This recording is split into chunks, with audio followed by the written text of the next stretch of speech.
First responders say drones are putting lives at risk, and they're looking for ways to protect people. They say people are actually flying drones right over emergency situations, including fires and hostage standoffs, and causing all sorts of problems and disruptions. Leah Gabriel with the news. Hey, Leah. Hey, Julie. You know, first responders that I spoke with tell me that most operators do follow the limited rules in place for flying drones, but they say the negligent are getting in the way and that the criminals and potential terrorists have an upper hand against those responsible for protecting our public. Some of these drones can fly anywhere from 1 to 15 pounds of explosives, which is a huge amount of explosives. Sergeant Randy Sterrett is a bomb squad commander in California's Orange County, one of many places where UAVs or drones have become a dangerous nuisance to law enforcement and other first responders. The drone was spotted in the fire burn area. Just a single drone can do significant damage or even take one of our aircraft out of the air.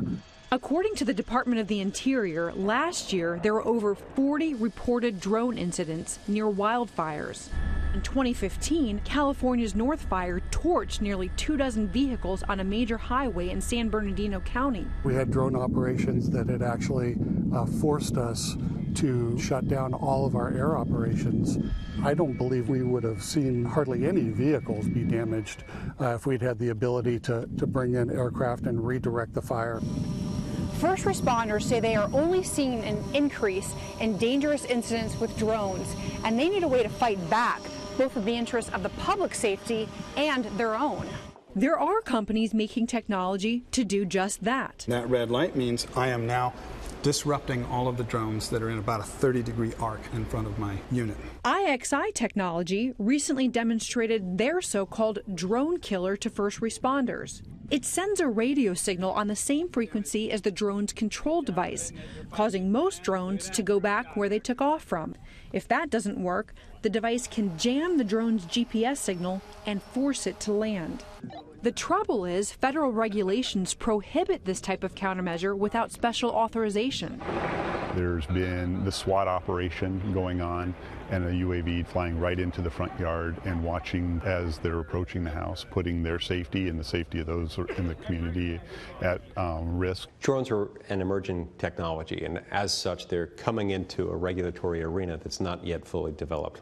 Senator Mike Lee, along with other lawmakers, introduced a bipartisan bill that would give local governments the power to regulate in their own regions for drones flying below 200 feet. It's so unfair that a citizen, a criminal, or a terrorist can use UAV technology, but we cannot use technology against them. Well, only a few states even have laws that allow first responders to use technology to disable drones, and most apply just to fighting fires. And Julie, even just trying to track down people who fly drones into operations is very difficult.